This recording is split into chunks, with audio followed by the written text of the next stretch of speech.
Selamat sore, apa kabar semua teman-teman? Saya Rudi, Brother Rudi Utahayan, ingin mengajak kita sharing. Adapun topik sharing kita yang sangat penting, yang ingin saya bagikan adalah dengan judul yang sangat menantang. Judulnya adalah Ujaran Kebencian yang Diperbolehkan di dalam Media Sosial. Sekali lagi saya ulangi judulnya, Ujaran Kebencian yang bagaimana yang boleh di dalam media sosial. Pasti teman-teman sudah mulai bertanya-tanya ya. Masa ada ujaran kebencian yang diperbolehkan dalam media sosial? Kan kita tidak boleh membenci. Setuju? Maka kita ambil dulu semacam kesepakatan di sini.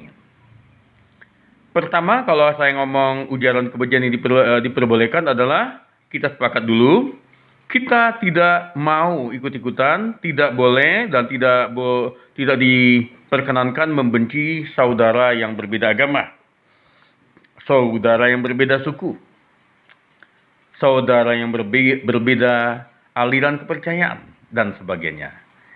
Kita tidak boleh membenci orang karena perbedaan partai politik yang dipilih. Kita sepakat untuk tidak ada ujaran kebencian terhadap tokoh politik yang tidak kita sukai. Oke? Nah, jadi supaya kita nggak bertele-tele, to the point aja ya. Ujaran kebencian yang diperbolehkan itu yang bagaimana? Waduh, ini udah mulai greget ya, yang dengar ya. Saya mengajak kita pertama untuk mengambil satu komitmen bahwa kita boleh dan dianjurkan dan didorong untuk menyebarkan ujaran kebencian terhadap dosa diri kita sendiri. Mengapa saya katakan sangat penting bagi kita untuk buat ujaran kebencian terhadap dosa kita? Karena kita tahu kita semua manusia sudah jatuh ke dalam dosa.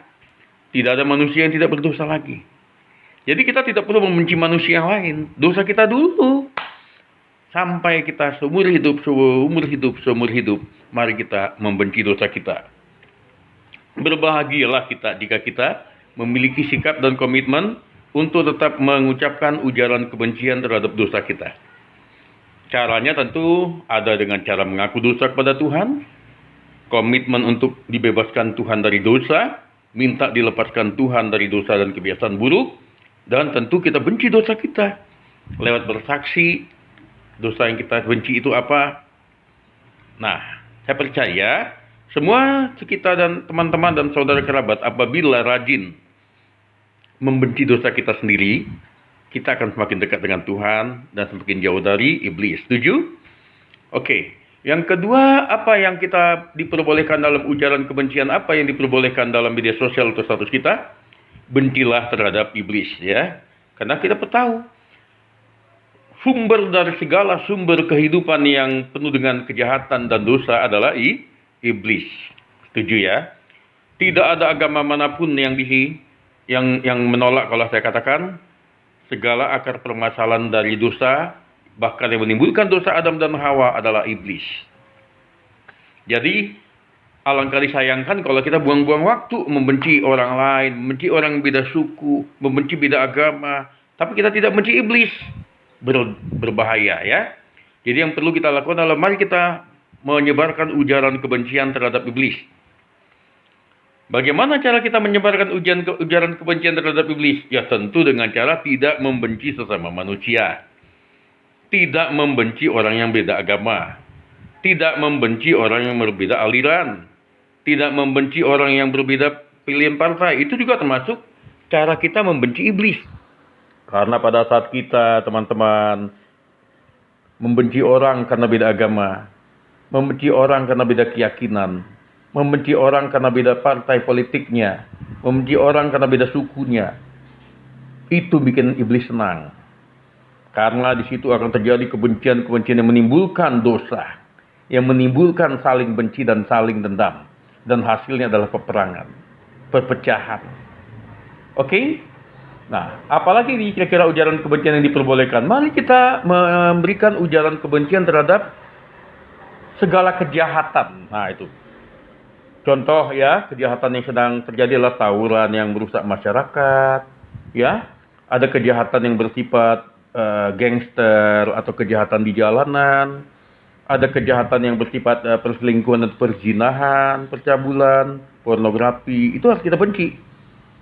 Kita benci kejahatan, kejahatan korupsi, ya, yang merajalela, ya, kejahatan kolusi, nepotisme yang membahayakan. Jadi itu diperbolehkan. Kita tidak perlu benci orangnya, tapi benci kejahatannya. Jadi kita tidak melihat orang dari perbedaan ras atau warna kulit dan sebagainya. Oke, yang berikutnya yang diperbolehkan adalah kita membenci segala apa yang disebut dengan gaya hidup hedonisme. Kenapa diperbolehkan membenci gaya hidup hedonisme? Hedonisme adalah dalam bentuk paham, berpoya-poya, menyenangkan diri sendiri tanpa mempedulikan sesama manusia. Hedonisme membuat orang dekat dengan iblis. Hedonisme membuat orang jauh dari Tuhan. Karena dengan gaya hidup hura-hura dan hedonisme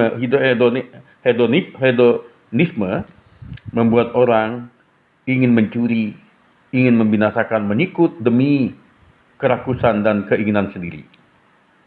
Oke, beginilah teman-teman topik hari ini yang sangat menghangatkan suasana batin kita.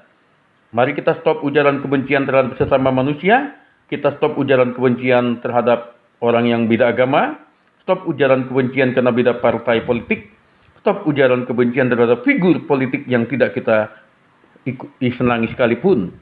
Stop untuk saling membenci. Mari kita saling memaafkan, saling mendukung untuk kesatuan bangsa kita. Terlebih lagi yang namanya bersaudara, kita semua bersaudara. Merdeka.